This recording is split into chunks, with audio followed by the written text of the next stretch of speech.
NTV time, जनता की बात जनता के साथ। कच्छ के रापर के त्रंबो चौक पे आसरा धर्म को उजागर करने वाले वीर अहिर दवायात बोदर की मूर्ति की भूमि पूजन की गई। रापर में अहिर समाज के वीर सपूत श्री देवायत बोदर की प्रतिमा का सांसद विनोद चावड़ा, रापर विधायक वीरेंद्र सिंह जाडेजा, कच्छ जिला भाजपा अध्यक्ष देवजी भाई वरचंद,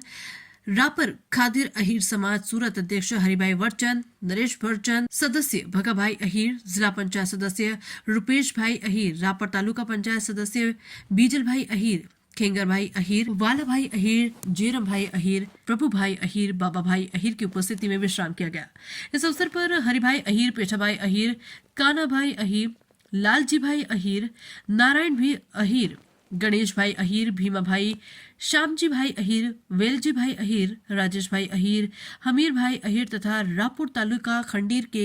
अन्य नेता उपस्थित थे। एनटीवी टाइम के लिए कच्छ से राणा अहिर की रिपोर्ट।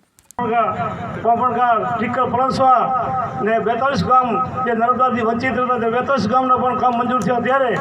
ને નર્મદાના નીર આવવાથી રાપર તાલુકામાં ખરબોની પેદાશ આવે ને ખેતીનું હબ સેન્ટર બન્યું છે ત્યારે આ કાર્યક્રમમાં આજના કાર્યક્રમ ઉપસ્થિત આપણી વચ્ચે રાપર કચ્છ સંસદ સભ્ય વિનોદભાઈ ચાવડા, કચ્છ ભારતીય જનતા પાર્ટીના અધ્યક્ષ દેવજીભાઈ, રાપર 32ના લોકપ્રિય ધારાસભ્ય વિરેન્દ્રસિંહભાઈ, પૂર્વ પ્રમુખ લક્ષ્મણસિંહભાઈ તેમજ મંચસ્થ સૌ મહેમાનો, દરેક જિલ્લા પંચાયતના સૌ સદસ્યો, તાલુકા પંચાયતના સૌ સદસ્યો, રાપર નગરપાલિકાના